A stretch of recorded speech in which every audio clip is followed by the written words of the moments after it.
पिछले एपिसोड में गाओ के पास फेदर ट्रैकर मिला था, जिसके बाद उसने जीनी से पूछा था क्या तुम येन डैन को जानते हो। यह सुनकर अब जीनी भी समझ जाता है कि गाओ येन डैन की डॉटर है, लेकिन टियानमिंग को कुछ भी समझ नहीं आता कि आखिर यहाँ क्या चल रहा है। फिर गाओ टियानमिंग से बताने लगती है, मैंने अपने पेरेंट्स के बारे में तुम्हें जो कुछ भी बताया था वह सब कुछ झूठ था। असल में मेरे फादर येन किंगडम के क्राउन प्रिंस थे और मेरी मदर उनकी क्राउन प्रिंसेस थी। उस समय येन दुनिया की सबसे खूबसूरत जगह हुआ करता था, जो लेट विंटर में बर्फ से पूरी तरह कवर हो जाता था, जिसके दौरान वह जगह सिल्वर की दुनिया लगने लगती थी। जिस दिन वहाँ पर ग्रैंड फेस्टिवल सेलिब्रेट किया जाता था, हर कोई पैलेस के सामने इकट्ठा होता था और सभी एक साथ मिलकर आने वाले स्प्रिंग का वेलकम करते थे। फिर पता चलता है रोंग असल में गाओ की मेड थी। अब शाम को जैसे ही इसके फादर आते हैं, गाओ काफी खुश होती है, लेकिन तभी यहाँ किन के सोल्जर आ जाते हैं और चारों तरफ भयंकर तबाही मच जाती है। फिर गाओ की मदर अपने हस्बैंड येन डैन को बाहर जाने से रोकती है, क्योंकि किन के लोग इसे ही खोज रहे हैं, लेकिन येन डैन इसकी बात नहीं सुनता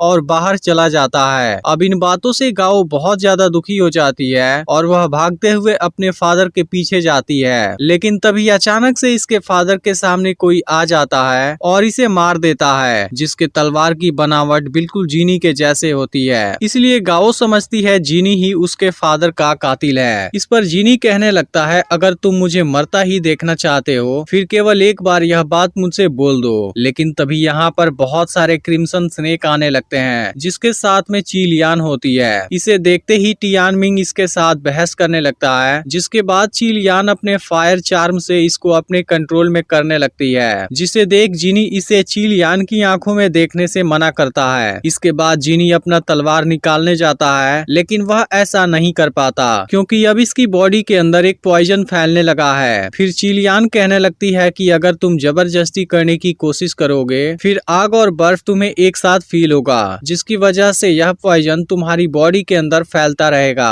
फिर पता चलता है असल में गाओ ने ही जीनी को यह पॉइजन दिया है। इसके बाद रोंग गाओ से कहने लगती है, तुम गलत समझ रही हो। तब गाओ कहने लगती है कि तुमने मुझे कुछ भी नहीं बताया और इतने सालों से इसे सीक्रेट रखा, तुम सबसे बड़ी झूठी हो। इस पर रोंग कहती है, तुम्हें असली सच्चाई के बारे में कुछ भी नहीं पता। अब टियानमिंग गाओ से कहने लगता है, तुम तो एक काइंड हार्टेड इंसान थी, आखिर तुम ऐसा कैसे कर सकती हो। वहीं अब चीलियान जीनी से कहने लगती है, तुम तो अब अपनी तलवार भी नहीं निकाल सकते, लेकिन यह सब केवल गाओ की वजह से ही पॉसिबल हो पाया। इसके बाद चीलियान इन पर अटैक करने की कोशिश करती है, लेकिन रोंग इनको बचाने लगती है और चीलियान के साथ बहुत शानदार फाइट करने लगती है। तभी इनके फाइट के दौरान गाओ को नीडल लगने वाला होता है, लेकिन टियानमिंग इसको बचा लेता है और फिर खुद जख्मी हो जाता है। वहीं चीलियान अब रोंग के ऊपर भारी पड़ने लगती है और उसे जख्मी कर देती है। इसके बाद यह गाओ को पकड़ लेती है और इन सभी का मजाक उड़ाने लगती है। यह देख रोंग इसको जान से मारने की धमकी देती है। तभी चीलियान अपने फायर चार्म से गाओ को हिप्नोटाइज कर लेती है और कोई भी कुछ नहीं कर पाता।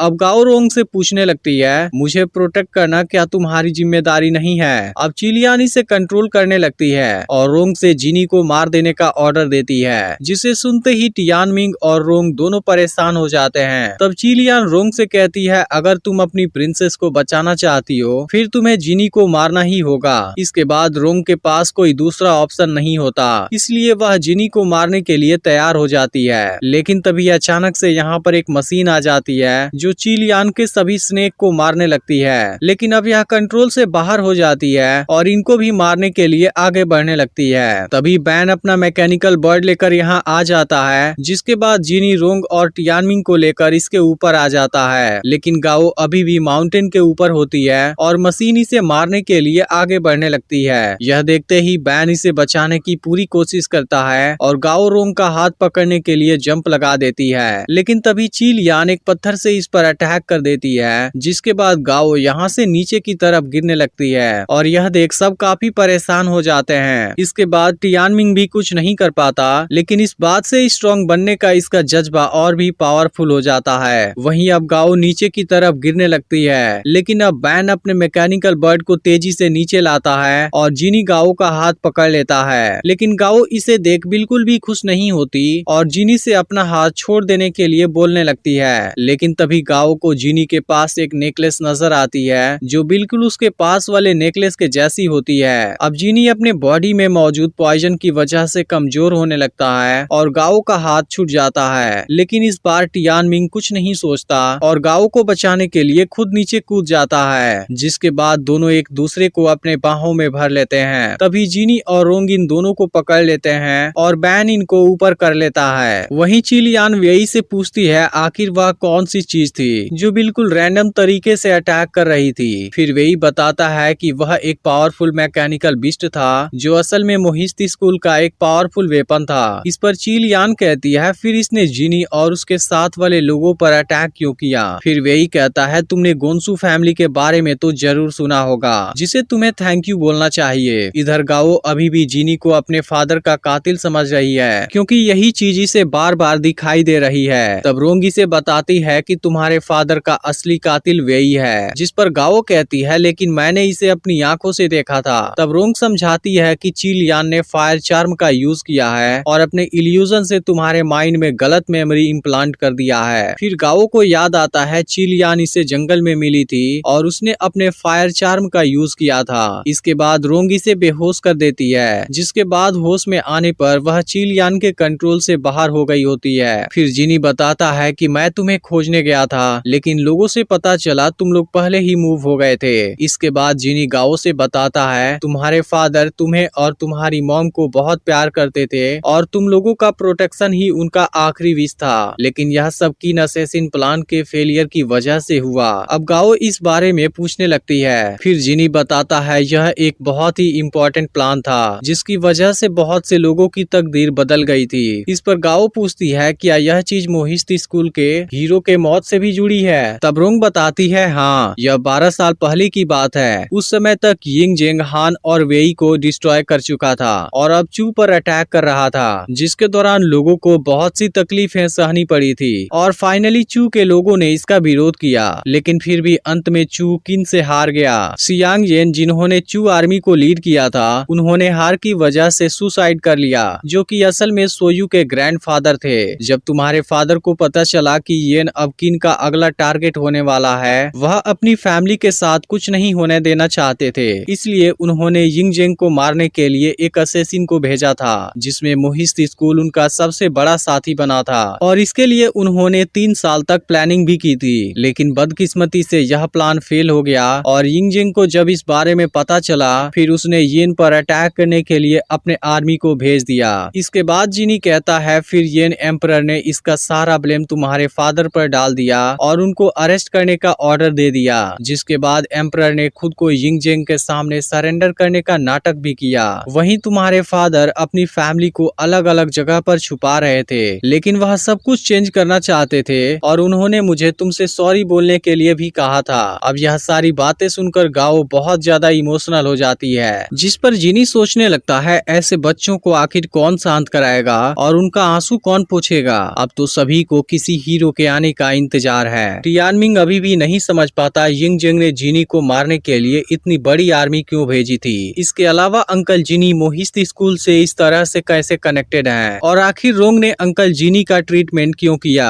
इसी तरह से टियानमिंग के मन में बहुत से सवाल उठ रहे होते हैं। इसके बाद रोंग जिनी को पॉइजन का एंटीडोट देती है। वहीं बैन सोचने लगता है मैंने आयरन स्पाइडर को हेल्प के लिए भेजा था, फिर वो हमारे ऊपर ही अटैक क्यों करने लगा था। तब रोंग पूछती है क्या आयरन स्पाइडर कंट्रोल से बाहर हो गया था। फिर बैन कहने लगता है वह चीज गोन्सू फैमिली की विरासत है जिन्होंने मोहिस्ती स्कूल के साथ लगभग 300 सालों तक कम्पीट किया था। फिर जिनी कहता है मोहिस्ती स्कूल मशीन के मामलों में एक्सपर्ट था। इन 400 सालों में इसके सिद्धांत और स्टूडेंट पूरे 7 स्टेट में फैले हैं। इस तरह मोहिस्ती स्कूल सभी 5 स्कूल में सबसे बड़ा है। तभी टियानमिंग पूछने लगता है लेकिन इसमें घोस्ट वैली शामिल क्यों नहीं है, जिस पर जिनी कहता है क्योंकि इसमें बहुत कम स्टूडेंट हैं। इस पर बैन कहने लगता है फिर भी घोस्ट वैली के स्टूडेंट के पास पूरी दुनिया को हिला देने वाली पावर होती है। यह सुनकर टियानमिंग कहता है घोस्ट वैली जरूर ही इन 5 स्कूल से बड़ा होगा। तब जिनी कहता है तुम्हें अभी भी बहुत से चीजों के बारे में पता नहीं है। इस पूरी दुनिया में घोस्ट वैली के बहुत से मास्टर मौजूद हैं, जिसमें से मैंने बहुत से लोगों से ज्ञान हासिल किया है। इसके बाद टियानमिंग गोन्सू फैमिली के बारे में पूछने लगता है। तब जिनी इसको बताता है कि गोन्सू फैमिली अपनी मशीनरी आर्ट के लिए फेमस थी, जिस पर टियानमिंग पूछता है क्या वह भी मैकेनिकल बर्ड को बनाना जानते थे। फिर बैन इसको बताता है कि यह चीज मोहिस्ती स्कूल का इन्वेंशन है। वह लोग भी इसे बनाना चाहते थे लेकिन वो लोग इसमें कामयाब नहीं हो पाए। तभी जीनी कहने लगता है मोहिस्ती स्कूल के इन्वेंशन वॉर को रोकने और यूनिवर्सल लव के लिए बनाए जाते हैं, लेकिन जब गोन्सू फैमिली की मशीन किसी चीज में इन्वॉल्व हो जाती है तब वॉर का होना तय हो जाता है। तभी अचानक से एक ईगल बैन के हाथ को जख्मी कर देता है, जिसके तुरंत बाद बैन बेहोश होने लगता है। यह देखते ही रोंग अपने सिल्वर नीडल से इसकी बॉडी में फैल रहे पॉइजन को रोक देती है और गाओ मैकेनिकल बर्ड को कंट्रोल करने लगती है। तभी ईगल फिर से अपने पंजे में लगे पॉइजन से इन पर अटैक करने आता है, लेकिन यह लोग किसी तरह से खुद को बचा लेते हैं। फिर तभी इनकी नजर इस तरफ आ रही बिग बर्ड पर जाता है, जिसके ऊपर बाईफेंग बैठा होता है, जिसके पास किसी भी बर्ड को कंट्रोल करने और उसे कमांड देने की पावर है। इसके अलावा वह बर्ड की मदद से आसमान में फ्लाई और ग्लाइड भी कर सकता है। अब कुछ ही देर में बर्ड इनके ऊपर अटैक करने आ जाते हैं, जिसके बाद जीनी और रोंग इन सभी का सामना करने लगते हैं और बैन मैकेनिकल बर्ड को उड़ाने के लिए गाओ को गाइड करने लगता है, जिसके बाद गाओ मैकेनिकल बर्ड की स्पीड बहुत ज्यादा बढ़ा देती है।